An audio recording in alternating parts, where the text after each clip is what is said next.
A man lay flat on the ground, pretending to be dead. But the man behind him raised his sniper rifle and fired 3 shots in his direction. He was so scared, his eyes didn't even dare to move. John thought the man was dead and turned to leave. Ben thought he had escaped, but just as he started to relax, John turned around and shot him again. Ben, now drenched in cold sweat, didn't move a muscle. Only then did John drive off. However, while John was on the phone, he suddenly spotted Ben on a hill across from him. John was furious.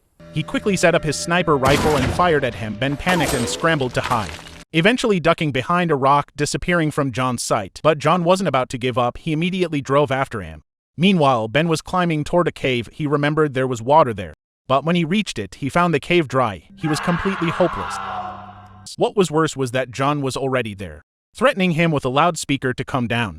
They stood off for hours until nightfall. Suddenly, Ben heard a dripping sound. The temperature difference in the cave had created a small puddle of water. He crawled over and drank greedily, quickly replenishing his strength.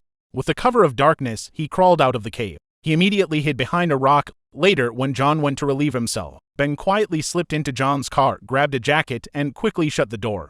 When John returned, he noticed the car door slightly ajar. He figured Ben was hiding inside. He jumped into the car, quickly reversing it. Fortunately, the car's high chassis allowed Ben to barely escape being hit. However, he was now fully exposed in John's sight. Just as John sped toward him again, Ben sprang up and ran to hide behind another rock. John, determined to finish him off, lit some explosives and tossed them behind the rock Ben was hiding behind. Ben ran for his life, narrowly avoiding the explosion.